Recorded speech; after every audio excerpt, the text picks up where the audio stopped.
गीता के 50 अनमोल वचन जो आपकी जिंदगी बदल सकते हैं। आज हम आपके लिए लाए हैं भगवत गीता के अनमोल विचार जो भगवान श्री कृष्ण ने दिए थे। नीचे हमने गीता सार उपदेश दिए हैं जिनके बारे में हर किसी को पता होना चाहिए। भगवत गीता सिर्फ एक धर्म के लिए नहीं है, बल्कि इसे धरती के हर इंसान को पढ़ना और समझना चाहिए ताकि वो अपनी जिंदगी में सुख और सफलता को पा सके। भागवत गीता में कुल 18 अध्याय है और इसमें 700 श्लोक है जो सभी के लिए पढ़ना थोड़ा मुश्किल है। इसीलिए हम आपके लिए 50 विचारों के बारे में बात करने वाले हैं जिन्हें जानकर आप पूरी तरह भगवत गीता का मतलब समझ पाएंगे। आप इसे हर रोज सोने से पहले सुने। तो चलिए शुरू करते हैं। जिंदगी में हम कितने सही हैं और कितने गलत हैं, यह केवल दो लोग जानते हैं, एक परमात्मा और दूसरी हमारी अंतरात्मा। परिवर्तन ही संसार का नियम है। एक पल में हम करोड़ों के मालिक हो जाते हैं और दूसरे पल ही हमें लगता है कि हमारे पास कुछ भी नहीं है। क्रोध से भ्रम पैदा होता है, भ्रम से बुद्धि व्यग्र होती है। जब बुद्धि व्यग्र होती है तब तर्क नष्ट हो जाता है।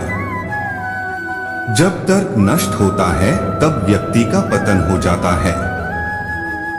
जैसे अंधेरे में प्रकाश की ज्योति जगमगाती है, ठीक उसी प्रकार से सत्य की चमक भी कभी फीकी नहीं पड़ती।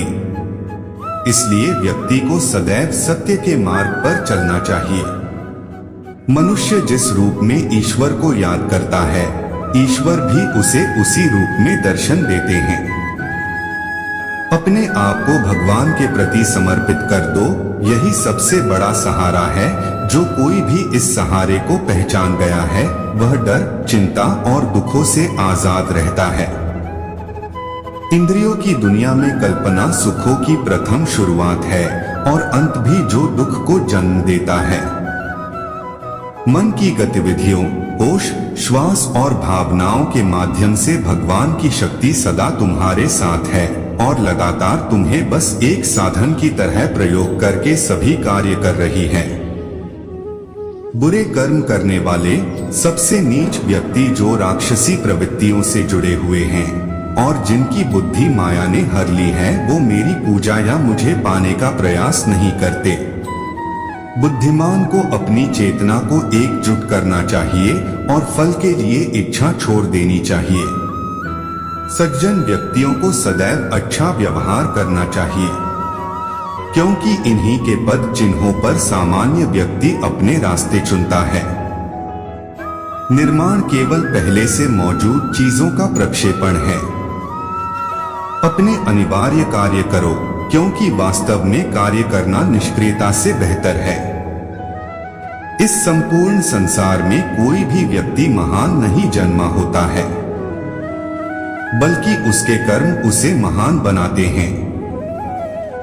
गीता में कहा गया है, कोई भी अपने कर्म से भाग नहीं सकता, कर्म का फल तो भुगतना ही पड़ता है। अपने कर्म का पालन करो, क्योंकि वास्तव में कर्म अकर्म से बेहतर है। सही कर्म वह नहीं है जिसके परिणाम हमेशा सही हो, अपितु सही कर्म वह है जिसका उद्देश्य कभी गलत ना हो। इंसान हमेशा अपने भाग्य को कोसता है, यह जानते हुए भी कि भाग्य से भी ऊंचा उसका कर्म है जिसके स्वयं के हाथों में है। बिना फल की कामना से किया गया कार्य ही सच्चा कर्म है। ईश्वर चरण में हो समर्पण वही केवल धर्म है। ज्ञानी व्यक्ति ज्ञान और कर्म को एक रूप में देखता है। ज्ञानी व्यक्ति को कर्म के प्रतिफल की अपेक्षा कर रहे अज्ञानी व्यक्ति के दिमाग को अस्थिर नहीं करना चाहिए। अप्राकृतिक कर्म बहुत तनाव पैदा करता है। किसी और का काम पूर्णता से करने से कहीं अच्छा है कि अपना काम करें, भले ही उसे अपूर्णता से करना पड़े।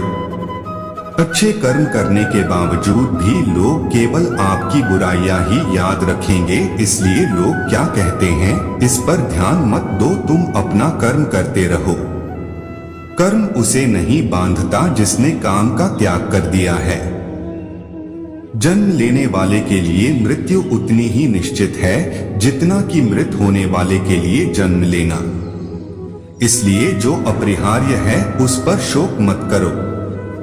आत्मा किसी काल में भी न जन्मता है और न मरता है, और न यह एक बार होकर फिर अभाव रूप होने वाला है।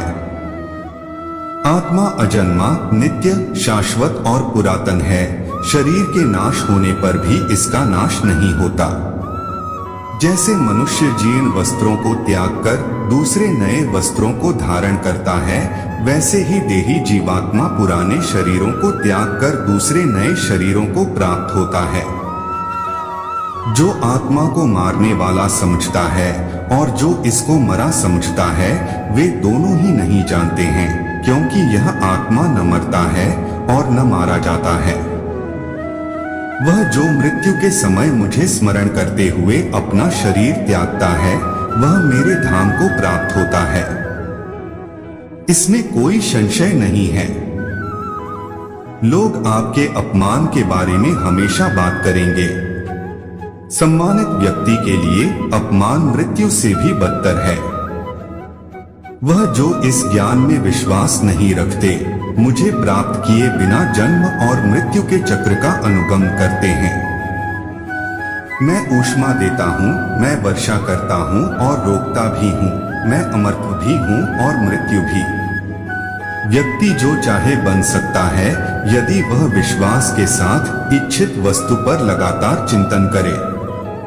जब वे अपने कार्य में आनंद खोज लेते हैं, तब वे पूर्णता प्राप्त करते हैं। याद रखना, अगर बुरे लोग सिर्फ समझाने से समझ जाते तो बांसुरी बजाने वाला भी कभी महाभारत होने नहीं देता। जो बीत गया उस पर दुख क्यों करना, जो है उस पर अहंकार क्यों करना, और जो आने वाला है उसका मोह क्यों करना। हमारी व्यर्थ की चिंता और मन का भय एक ऐसा रोग होता है जिससे हमारी आत्मीय शक्ति बिखर जाती है। हर व्यक्ति का विश्वास उसकी प्रकृति के अनुसार होता है। जो इंसान किसी की कमी को पूरी करता है वो सही अर्थों में महान होता है। जो हुआ वह अच्छे के लिए हुआ है, जो हो रहा है वह भी अच्छे के लिए ही हो रहा है, और जो होगा वह भी अच्छे के लिए ही होगा।